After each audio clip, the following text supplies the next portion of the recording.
If you're a true blue Australian, you love the footy. Early days in Brisbane, drop! Go the Broncos! Now, the only issue is, I want to watch the Bamington, but every pub is playing the goddamn footy. Here, let me show you. Let me show you. Excuse me. How you doing? Bit of a random question, but do you know what sports you put on the TV screens at all? Like, will you have the Bamington on there at all? I think, yeah. No. Okay. I'll be here on the Betinho.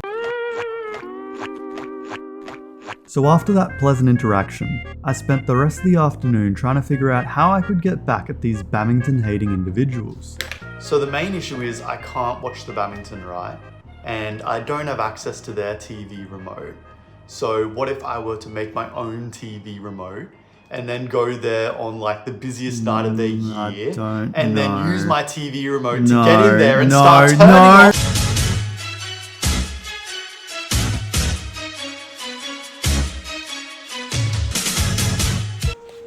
Alright, listen here, you little losers.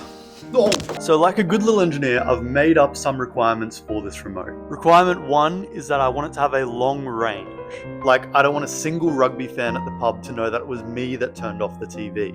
Requirement 2 is that it should work for all TVs. Because, you know, it'd be a bit useless if it didn't.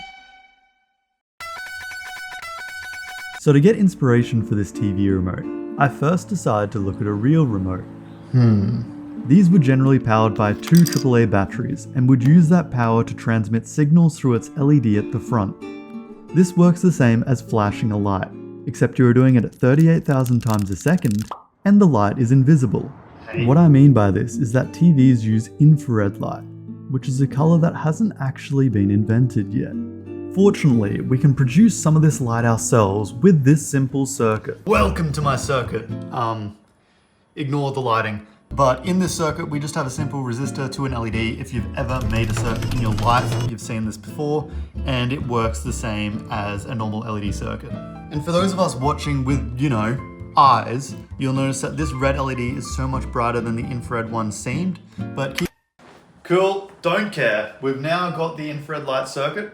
We just need to make this communicate with the TV.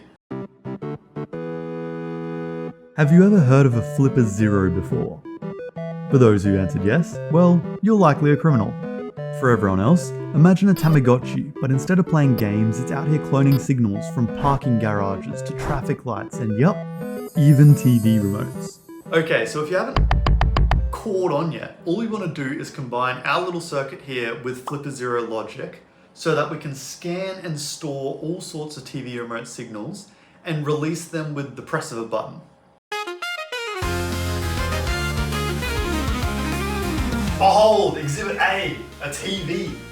We take the remote and we scan the remote, flipper zero style. We have the same circuit here. Now we can send that signal back out and this TV should turn on. Now if I just scan enough signals, I should be able to go and turn off any TV.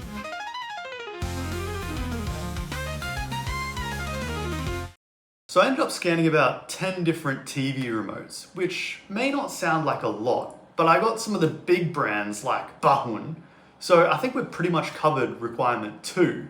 It's now just what are we going to do about requirement 1?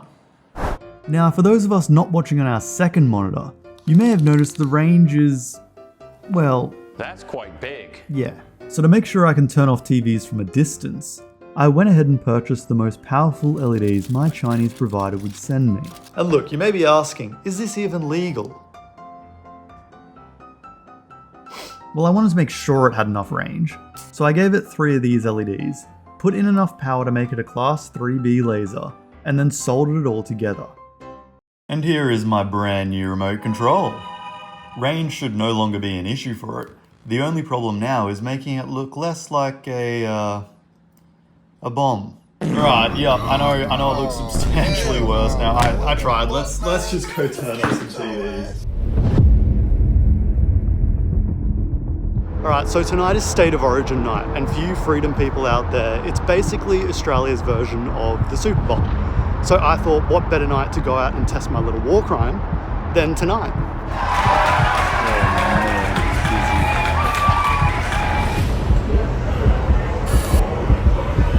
Target acquired.